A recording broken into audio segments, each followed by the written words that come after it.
Singing everybody in, nobody out.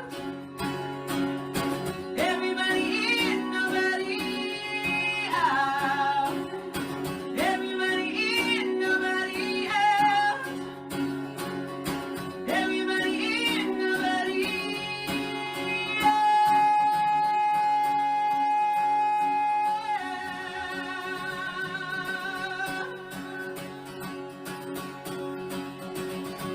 Which side are you on? Which side are you on? Which side are you on? Which side are you Which side are you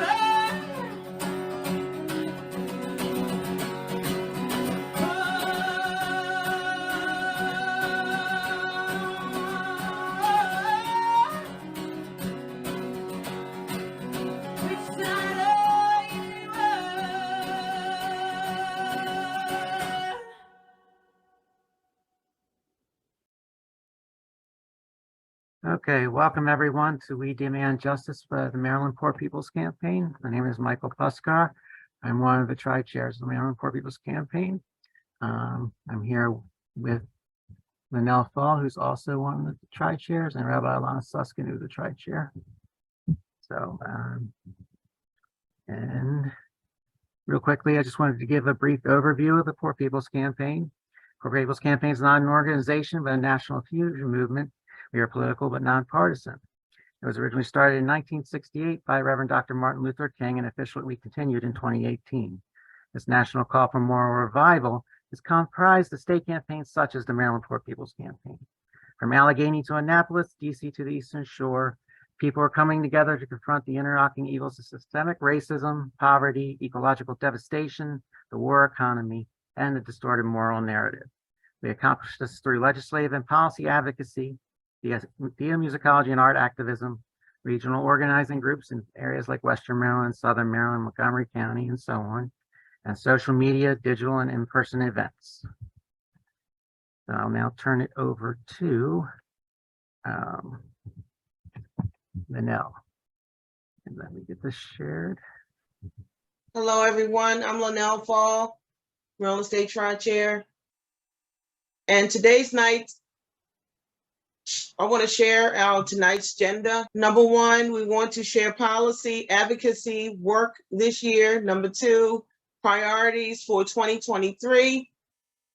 If you can read a few facts about each priority. B, testimonial from someone impacted by injustice. 3, goals, sign, poverty resolution. 4, breakout rooms to get ideas and input on action over the next 6 months to 1 year. Thank you. Well, I'm Susan Allen. I am chair of the policy work group of the Maryland Poor People's Campaign, and I'll be joined in this part of the presentation by Stephanie Gregory, who is also a member of the policy work group. We are here tonight to review the victories that we had in the Maryland General Assembly in 2022. We had these victories because we work closely with our social justice partners in the state to achieve some of the most remarkable bills for social justice ever passed in the Maryland legislature. So we're really proud. And I'm going to ask Stephanie now to tell us about one victory in affordable housing.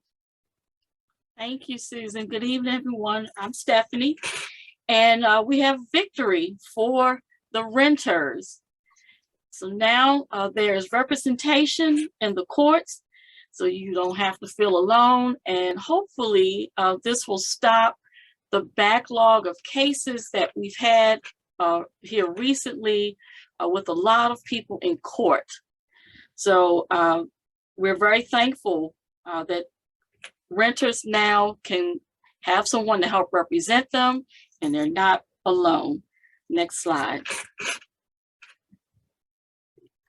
Yeah, this is one of the major victories we had in end to medical debt. We were very surprised when we started to work with the End of Medical Debt Coalition of about 40 or 50 members in 2022 that our for-profit hospitals were charging patients who were qualified for free care.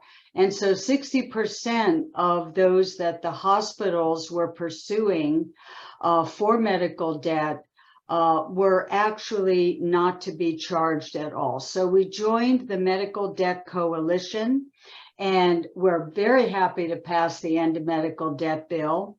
And this bill, part of it is to, of course, get refunds for those 60% of people who were being illegally charged, but also to stop predatory practices such as garnishing wages and putting liens on houses without offering patients a justifiable and really reasonable way to pay their debts.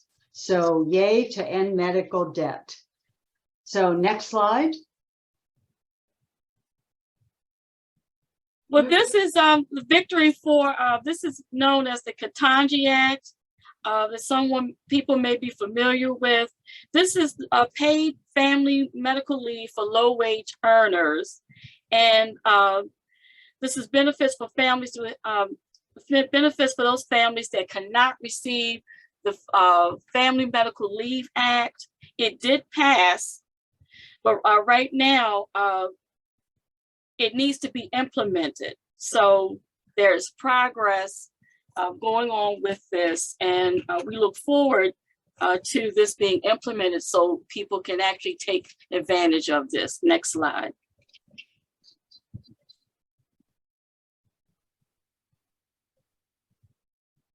So this is the victory for police reform. And as you see on the screen, it talks about the guardians or the parent should be notified if a minor is taken into custody. Now, this is personal to me because about 20 years ago, my daughter and a friend in the neighborhood, they were teenagers, and the police took them in because they supposedly fit the description of some guys in the community that was they were trying to steal things. And we were not, myself nor my husband was notified about this. And I found out from another family member in the household who was a teenager. And I'm glad that now parents can get involved with this, and the children can feel that they're not by themselves and not being interrogated and bullied by the police. And what happened with my situation, the kids were spooked by the officers. So they went and grabbed them and had them in handcuffs and sent them out in a police car and went to the police station and were there for several hours. So this will combat those racial disparities, and I felt that we were a part of that. So next slide. This Climate Solutions Act, many of you may have worked to pass this act. We started very early working with the sponsor of this act, Paul Pinsky, to make sure that the Climate Solution Act cut harmful air pollution and other toxins in communities that we knew had lower income residents and were particularly impacted. We believe that the Climate Solutions Act was a good start for our state. It was widely applauded, but communities that we support who are closest to the sources of toxic air, water, and ground pollution were not really benefited, did not really benefit from this act. So we are looking forward in 2023 to get specific add-ons to the Climate Solutions Act that will actually help those communities. Next slide. In 2023, we began policy, and the Maryland Poor People's Campaign began to work on our 2023 policy priorities. We began to canvass communities throughout Maryland to find out what their legislative priorities were, what their problems were. We also have been meeting with state legislatures, with candidates for office in the 2022 elections, including many of the gubernatorial candidates and the state legislative candidates, the office of the comptroller. And then we also have been talking with and working with other social justice organizations throughout the state to set our priorities. These priorities are the unjust cannabis laws, particularly the Cannabis Reform Act, the skyrocketing rents and evictions that are affecting people throughout our country, the burdens of medical debt, lack of affordable childcare, and the expired child tax credit at the national level. We also are going to be working with CASA on immigration, justice, and reform. And I'd like to welcome Anna Rodriguez tonight, who is from CASA, Maryland. And Anna, we're looking forward to hearing CASA's priorities in our breakout rooms. Now we're going to turn the program over to Tom Kennedy and Maura Lynch, who are going to review the unjust cannabis laws and enforcement. So Tom. Alrighty, thank you. I'm Tom Kennedy. I'm on the policy committee with Susan and others. And I'm going to talk about our effort to support question 4, which was on the ballot this past November, regarding the legalization of cannabis. And what became clear to us last year as we were researching the issue and looking at the impacts of previous cannabis legislation was the idea that the legislators made it clear to us that the full implementation of a bill that actually had been passed in the last session was contingent on the vote on question 4. So we knew that if we had to support question 4 in order to get the full implementation of the cannabis reform bill. And why this is important is because we've had communities of color harmed for years and years and years by the application of laws relating to marijuana in particularly harmful ways. And the net result of those applications has been mass incarceration for Black youth in particular, and a real disparity in the treatment of white and Black youths with respect to the use of marijuana and the possession of it. So if we go to the next slide, this is a slide that really speaks to the issue as I've just described it. And you can see here the one side shows the population of a county or city that's Black, and then you see the amount of possession charges that have been levied against Black people in those respective areas. And this is just one example of the disparities in treatment that the new law for reform is HB 837 and SB 833 is intended to acknowledge and resolve. So I wanted to bring on and introduce Maura Lynch, who's an attorney who has experience as both a prosecuting attorney and a public defender in Montgomery County and in the state of Maryland, to speak about the implications of the bill and her experiences as it relates to the reform bill that's that's to be enacted and fully implemented in the next session. Thank you so much. I want to first of all thank you all for letting me speak. Just a wonderful, amazing organization. I'm going to speak quickly because I have a lot to say about this. I have for many years thought that the criminalization of marijuana is truly the foundation of the systemic racism in our judicial system. And the reason is because you can be arrested for it. It is the use of marijuana is so widespread, but the statute allows for the police to arrest.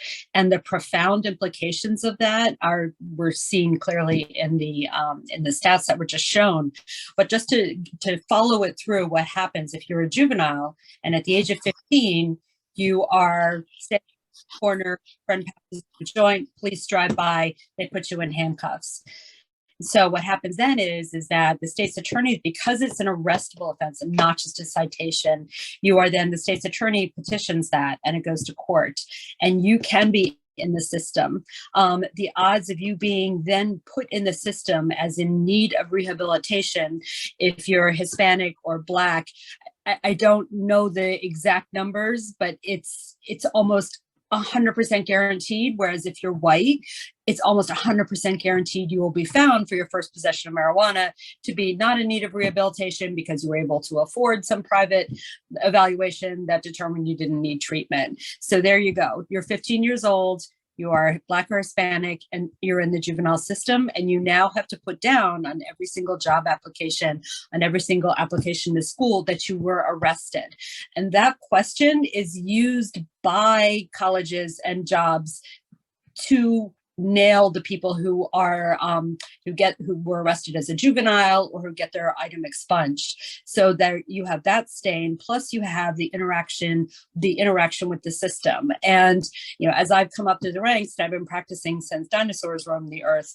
Originally, it was thought that contact with the system was a good thing. Again, the paternalism is just frightening to me as I look back, and I can hear the court saying, "Well, it's just best that that we just help this juvenile out. We just put him in the system." Well, the minute you get in the system, you have to complete a program. You have to get to the program. You have to pay for the program. You have to but if you don't do that, then you get violated. Then you have a violation of probation. And this is all because you were standing on a street corner with a joint. In terms of how this then affects you later on is if you have a juvenile offense and or a violation of probation in juvenile court, if you are arrested as an adult, you automatically qualify for a higher sentence. So it is a snowball effect that is profound. The other piece where this comes into play is that the Supreme Court a while ago authorized pretextual arrests, and no better pretextual arrest than that smell of marijuana to pull over a whole carload of people. There's a stop, someone runs a stop sign, and then if the smell of marijuana is on anyone's jacket, if they can enunciate and articulate that there is the marijuana, they thought there might be marijuana, everyone gets pulled out of the car, and the chances are things always go downhill. The minute everyone gets pulled out of the car, everything goes downhill. I'm limited in time, so I'm just going to briefly touch on the violence that accompanies marijuana. People usually don't think of this, but MS-13 uses marijuana is how, by selling marijuana, you buy into MS-13. And that just speaks for itself. It's a horrible thing. What the other thing people don't think about is that because marijuana has been illegal, you have kids, it's a great way to make a fast buck. I had a client, this is my nightmare client, great kid, football player, doing well on scholarship, decided he needed money for his tuxedo for the prom. Instead of asking his mother, he gave some marijuana to his friend to sell. Well, his friend decided to bring his other friend who had a gun, who then decided to kill the people who he sold marijuana to. And my client, who all he did was hand over, I think it was about 3 grams. He ended up being charged with murder and is now doing 40 years in jail. So people don't associate the violence with the marijuana, but it's the Hispanic communities, it's the Black communities that are affected by this. Just one last thing before I sign off. Maryland has something called Maryland Judiciary Case Search, which is an open website. Any contact with the justice system over the age of 18, and it shows up on there. So again, the arrest for the marijuana, it's all there unless you get it expunged. And the expungement process, again, is not an easy process. You have to get to the court. I will tell you the courts are doing everything they can now to try to make it easier, but you have to know about it. So it's the trying to fix, decades upon decades of this awful systemic racism with this stupid charge that causes such disaster. It's really hard to fix. So I think, Tom, I've rambled on enough. Do you Well, I just want, thank you, Maura, for sharing with us. And I would just say that the next step for the legislature, now that question 4 has been passed overwhelmingly, is that the legislature in the next session is supposed to take up full implementation of the Reform Act, which will address some of the things that Maura's just been raising, such as penalties, the charging procedures, expungement processes, and sentencing guidelines, now that we're moving toward legalization of marijuana and a certain amount of legalization, the certain amount of possession being legal for people who are at least 21 years of age. But there's still a lot of details to be worked out, as the bill in the last session makes clear. So we as an organization are going to need to stay on top of this and really work with legislators to ensure an implementation that alters the system fundamentally, so we don't continue to have the conditions that Maura was speaking to. Thank you again, Maura, for being on with us. So now I'm going to turn it over to Chandra Dawson to take on the next issue.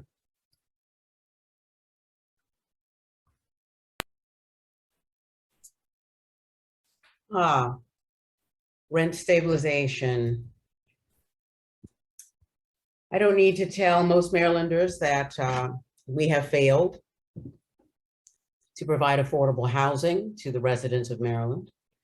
What many of you don't know is that this year's July edition of the DCist exposed PAC Progressives for Progress as, quote, a new political action committee created and funded completely by real estate developers, those with interests in real estate, like landlords, who are agitating for significant change in the direction of the county, unquote.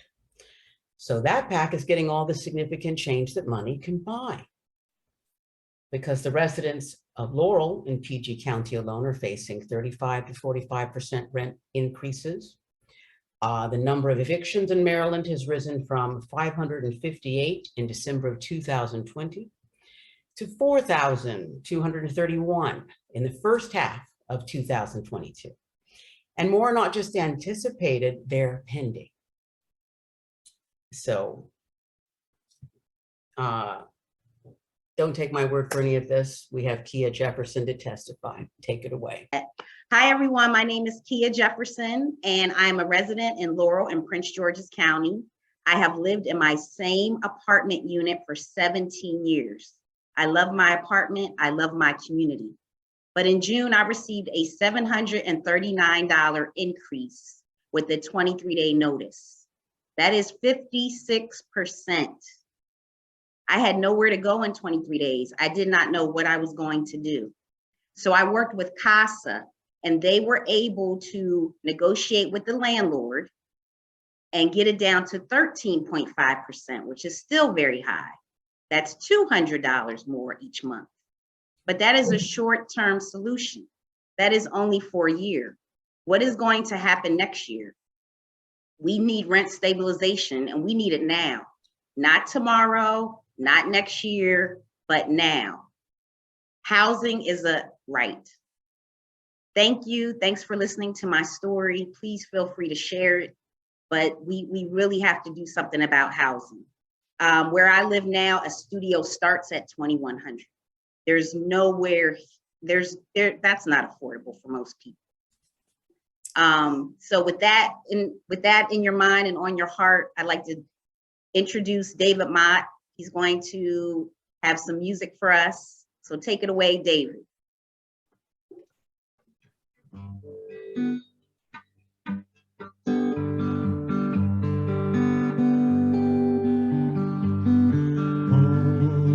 Oh, freedom. Oh, freedom.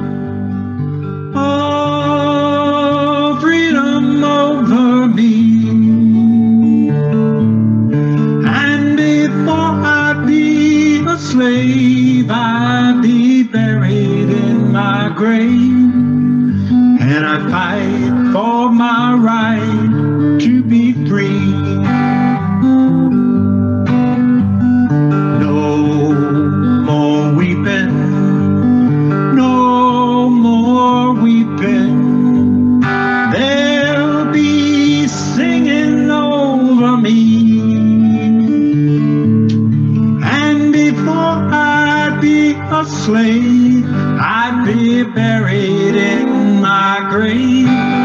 and I'd fight for my right to be free.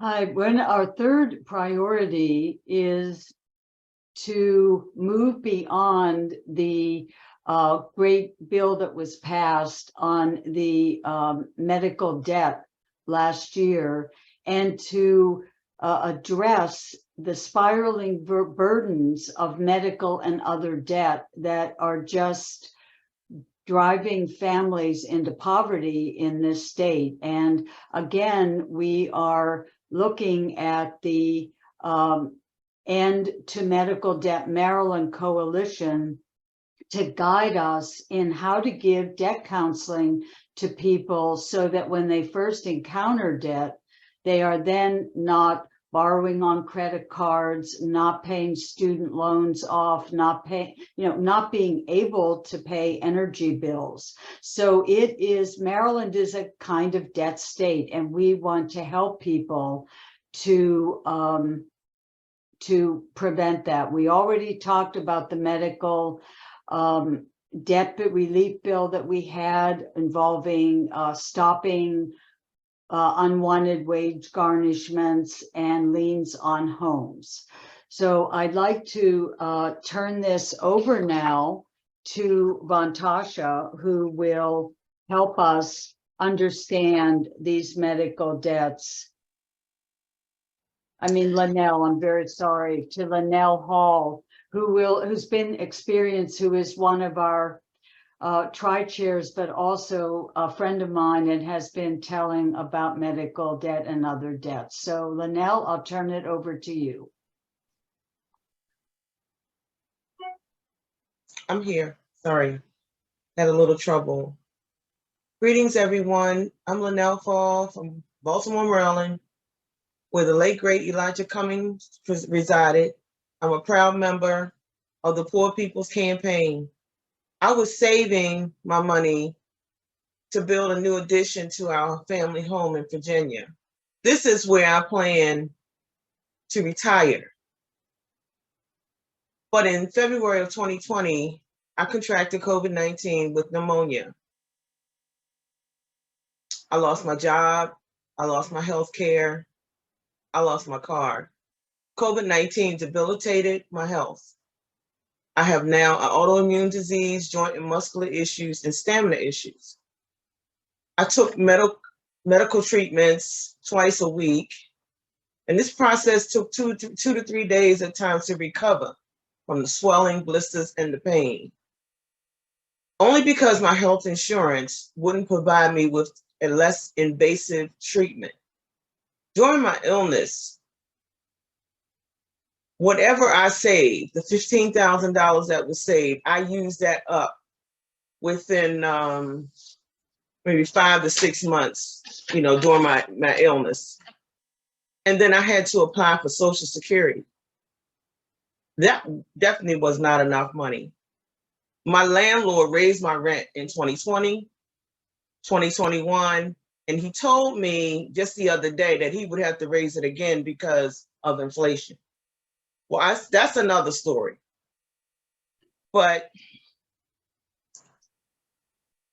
my question is, why is this happening to me in the richest state in the United States, Maryland? We have a healthcare system here built to violate and ignore poor people. It's just violence. My medical debt was $20,000. I returned to work. It took 1 year and 11 months for me to turn back to work. I was still struggling with my health issues, but I needed better health care. And I had to have 2 jobs, and I still have 2 jobs to pay this debt down. It is a serious matter when you have these type of illnesses and you still have to pay your bills. And the inflation is out of absolute control. I had COVID-19 again. How are people expected to pay medical debt and on top of everything else while they're sick? It's just not possible. Poor and low income individuals are facing a crisis in the state of Maryland and around the country. It's beyond a struggle. This is a crisis. And we have a serious moral issue with our Maryland politicians. I will continue to mobilize, organize, register, educate, engage, empower poor and low income people. Thank you.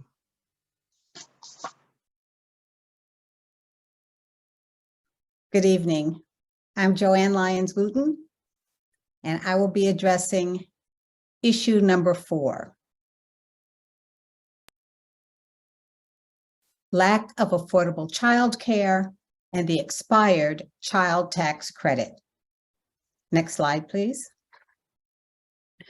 When the federal government enacted the expanded child tax credit in 2021, the U.S. Congress did something that actually worked to reduce childhood poverty in this country. The child tax credit provided crucial financial relief to families through advanced monthly payments. The payments helped families pay for the most basic essentials, including food, rent, utilities, and childcare, among other things. The highly impactful expanded child tax credit cut childhood poverty in the United States in half, from 10% to 5%. Next slide, please. Although the expanded child tax credit was highly effective in reducing poverty, the U.S. Congress did not extend it beyond the end of 2021, and the Maryland General Assembly failed to pass a state version. Next slide. Without the child tax credit, families, especially very low income and many immigrant families, continue to face hardships, including paying for childcare. Studies show childcare costs are prohibitively high in Maryland. For example, as the chart shows, among a sample of Maryland counties, families with 3 children may spend an average of between 31 and 51% of their income on childcare.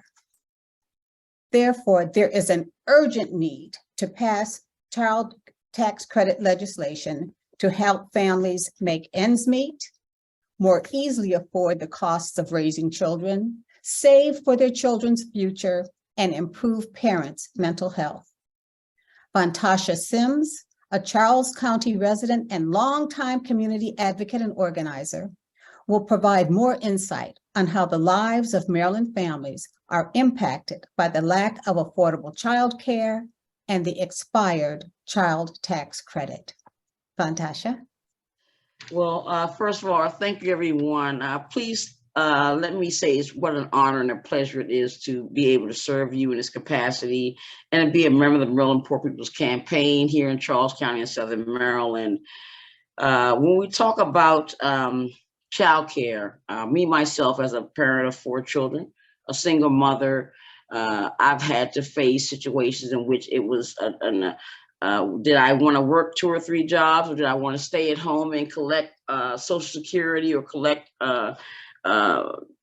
so-called welfare or food stamps as opposed to being able to take care of my children? Did I want to live in a life in which I wasn't able to afford all the things I needed for my children? Or did I actually want to take the time and try to homeschool my children, which I had to do because I had a child that was special needs, who had situations through the school system in which I had to be diligent in their care.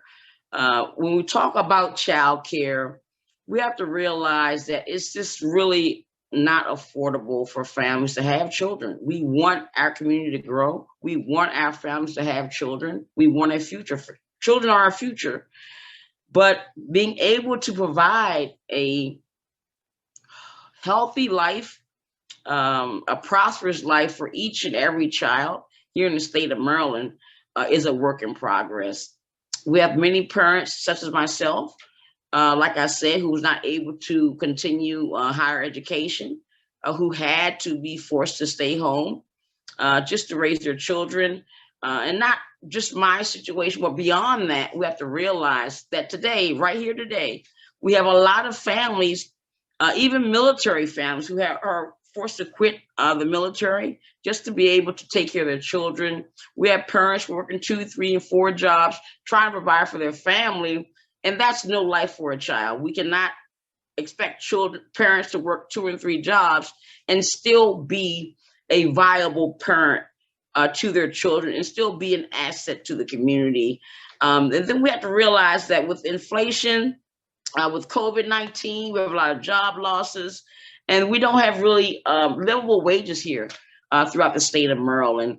And we have to really work to make sure that those things are really in place here, and really work at the Maryland General Assembly to really let them know that it's really hurting our families here throughout the state of Maryland. So I would like to see some type of implementation of a permanent child tax credit here in the state of Maryland. I do believe at one time it was a federal law in regards to child tax credits, that it was automatically on your income tax every year. I don't know how that was taken away, but when it came, it really allowed families to get ahead.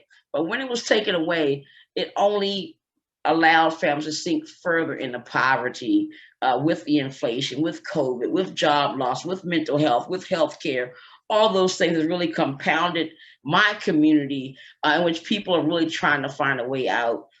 So once again, I would just plead to our community, to this organization, which I thank you guys and I love you dearly, to really emphasize the need for vouchers and subsidies for low-income families with children, to really press the pedal when it comes to making sure that we have a child tax credit as a permanent child tax credit throughout the year, to really allow families to really dig themselves deeper out of poverty.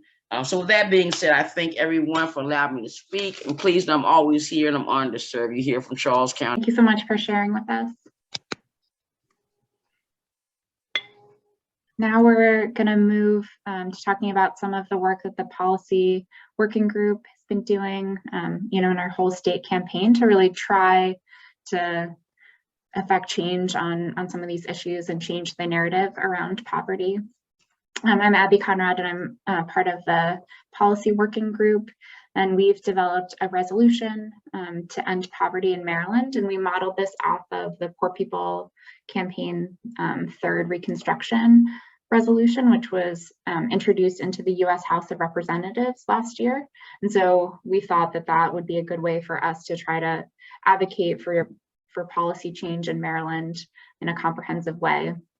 So we developed our own version of the resolution and did a lot of research about poverty in Maryland and all of the different issues that are contributing to it and the outcomes that it causes for folks here, related to the many issues that we have been hearing about tonight. Next slide. Yeah, so as we've heard, Maryland is one of the wealthiest states in the country. And so we've tried to outline in the resolution the stark inequality that we have in our state, and the ways that low-income people are differentially affected by a lot of different problems, whether it's housing, healthcare, policing, education, all the different types of disparities that we have. And we have 39% of residents, or 2.4 million people, that are poor or low income in our state. So the resolution outlines those issues and how folks are affected. Next slide. So in the resolution, we assert that it's the Maryland General Assembly's responsibility to close the wealth gap between our affluent and poorer residents. And we really think it's important to change the narrative about poverty in our state and to push legislators to do more to all of the issues that we've heard about tonight and others that are included in the resolution. And in the resolution, we're trying to outline a vision for restructuring Maryland that really lifts from the bottom. So we have tried to make it a comprehensive document that calls for really systemic fundamental change. Next slide. And so our resolution is specifically calling on the Maryland General Assembly to establish and fully fund a joint commission on poverty. As we have been meeting with different legislators, candidates for office, different partner organizations, we have been telling them about the resolution and sharing it with them. And we've also been having discussions with different interested legislators to try to introduce the resolution into the Maryland General Assembly. And when we've been talking to these legislators about the strategy for introducing it, it's been really clear that we have to show really broad support for the resolution for them to be able to introduce it into the Maryland General Assembly. So I will pass it to Mike to go over how you can show your support for this.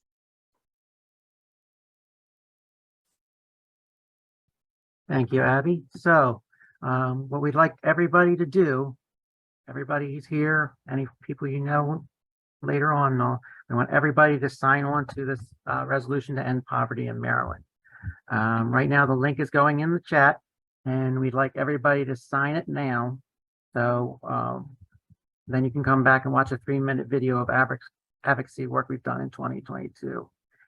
And after today, everyone will receive a follow-up email with a link to sign a resolution. So if for some reason you can't get to it now, or you want to send it to other people, we greatly appreciate you doing that. The short link for now is bit.ly/E-N-D-P-O-V-M-D.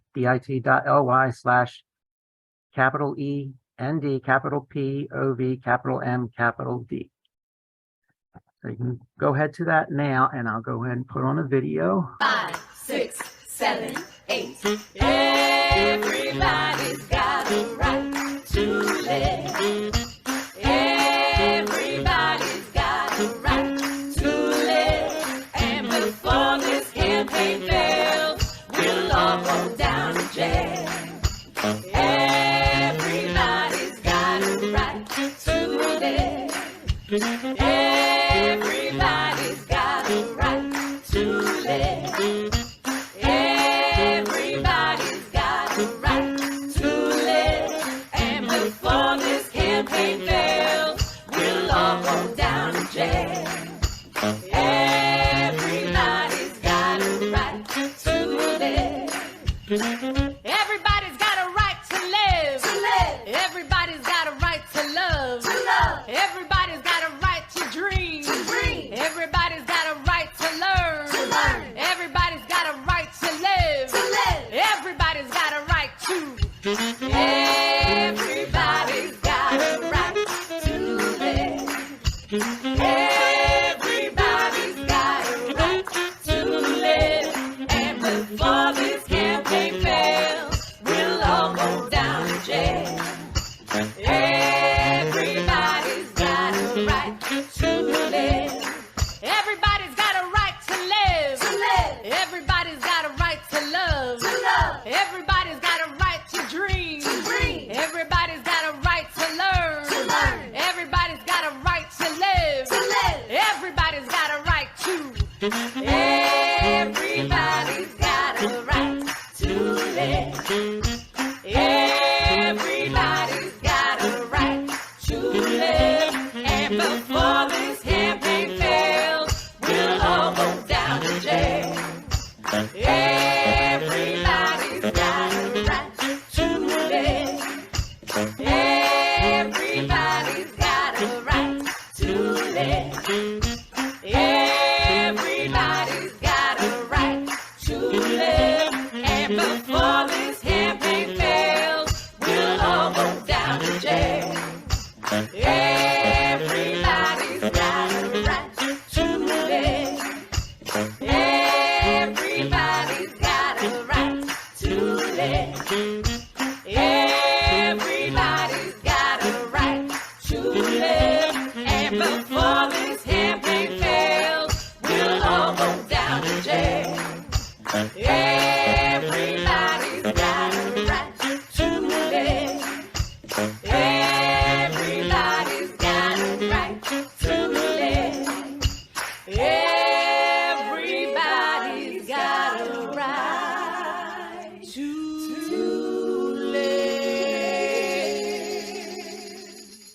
But the next thing that we need to do is talk about breakout rooms, which is the next item on our agenda.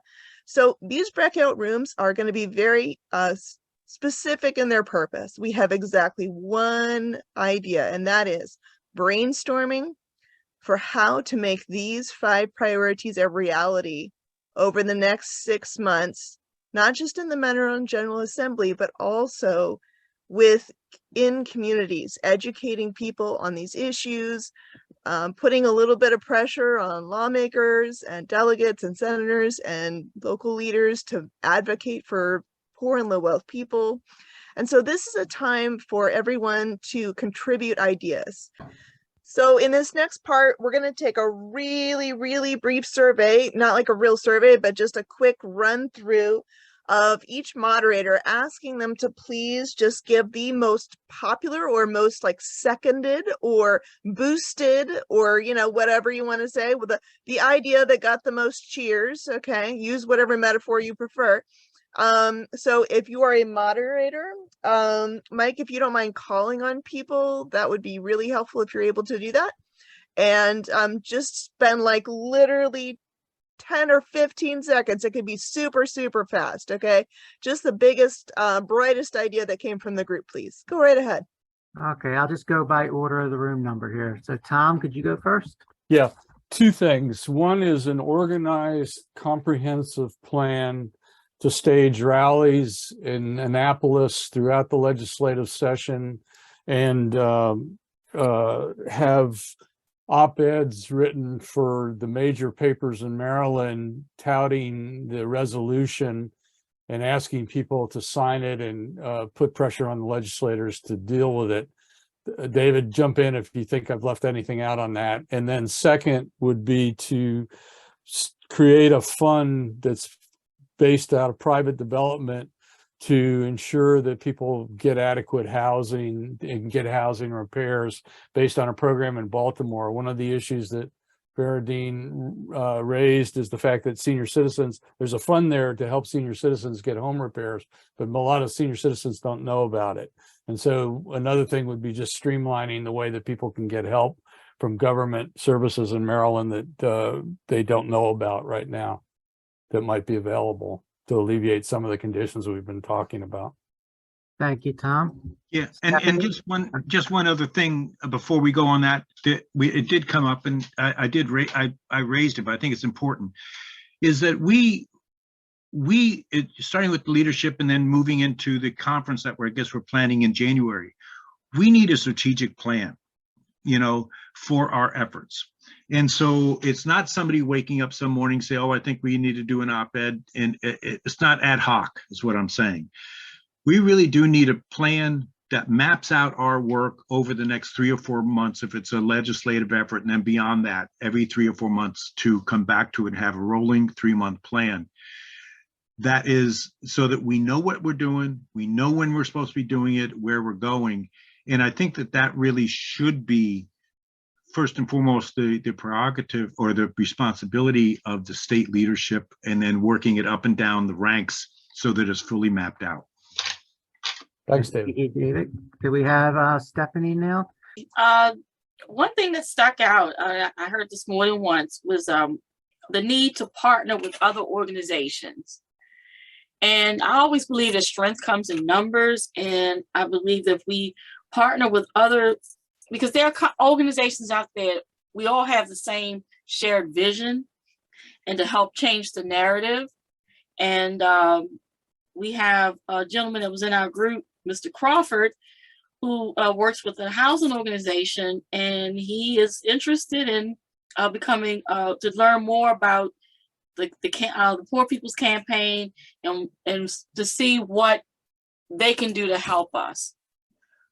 So maybe more meetings like this and inviting other organizations that we want to reach out to, that maybe we can learn something from each other and help change the narrative that's going on in this country.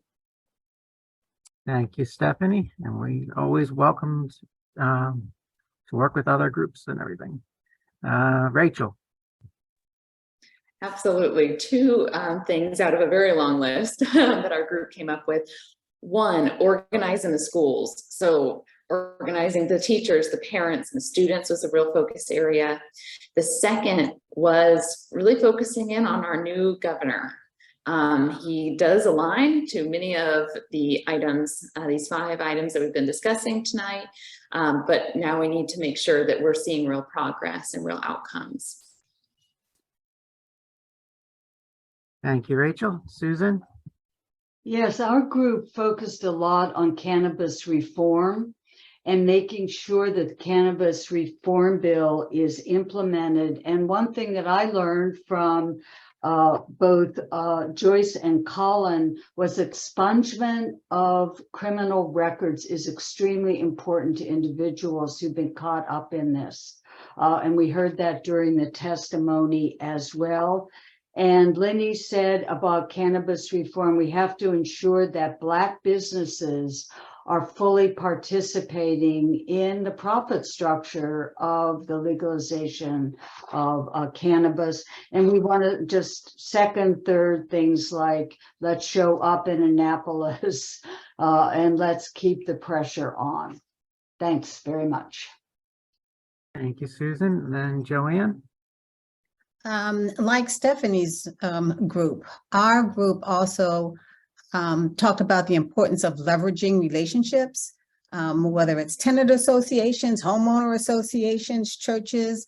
The very good news is, of course, that the Maryland Poor People's Campaign already has a number of partners, and we really want to leverage those relationships as it relates to the issues that we've discussed this evening and the resolution to help get the word out, and the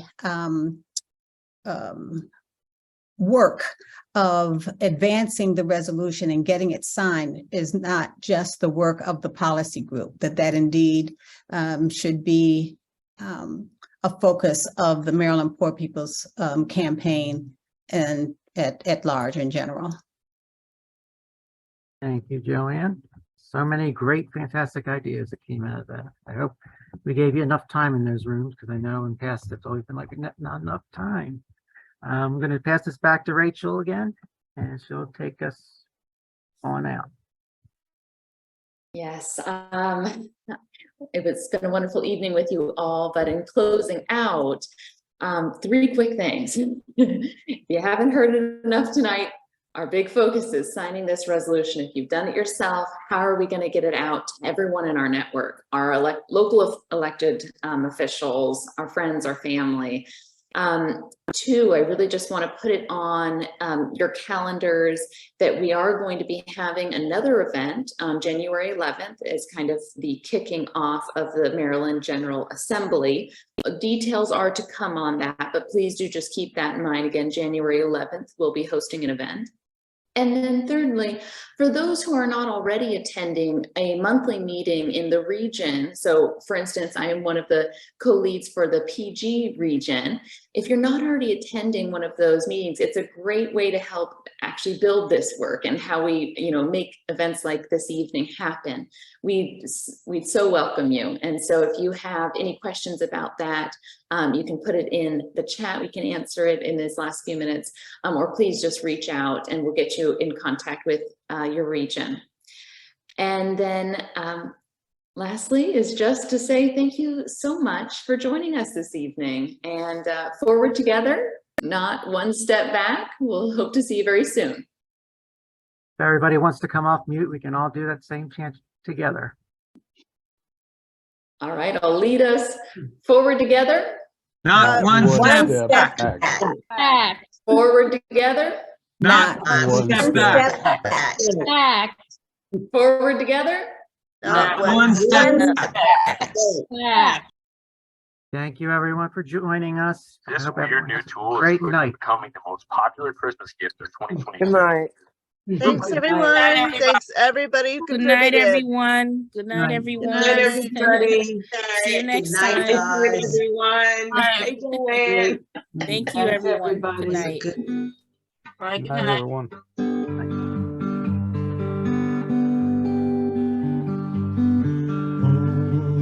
Oh, freedom. Oh, freedom.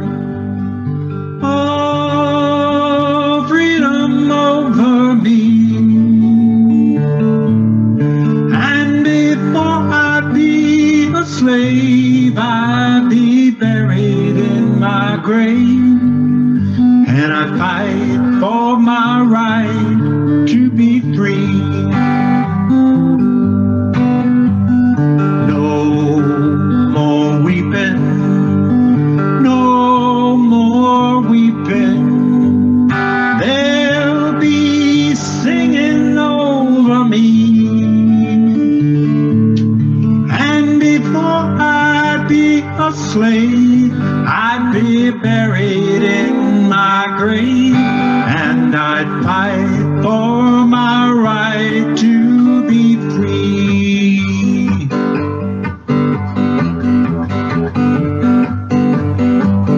Well, take this hammer, take it to the captain. Take this hammer, oh, take it to the captain. Take this hammer, take it to the captain. Oh, tell him I'm gone, I'm on my way home. Take these shackles, take them to the captain. Take these shackles, take them to the captain. Take these shackles, take them to the captain. Oh, you tell him I'm gone, I'm on my way home. Yes, I'm on my way. Yes, I'm on my way. Yes, I'm on my way. Yes, I'm on my way. Yes, I'm on my way. Yes, I'm on my way. I'm on my way. I'm on my way home. So come and go with me to that land. Come and go with me to that land. Come and go with me to that land where I'm bound.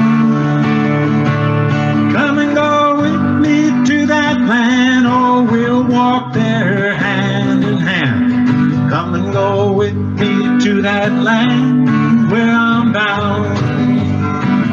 Well, there ain't no crying in that land. Ain't no crying in that land. They'll be singing in that land where I'm bound. They'll be singing in that land. All voices ringing in that land. They'll be singing in that land where I'm bound. Well, there ain't no poverty in that land. Ain't no illness in that land. People thriving in that land where we're bound. People living well where we're bound, 'cause we spread that wealth around. Our people are thriving in that land where we're bound. So take this hammer, take it to the captain. Take this hammer, take it to the captain. Take this hammer, or take it to the captain. You tell him I'm gone, I'm on my way home. 'Cause I said, oh, freedom, oh, freedom, oh, freedom over me. And before I'd be a slave, I'd be buried in my grave. And I'd fight for my right to be free.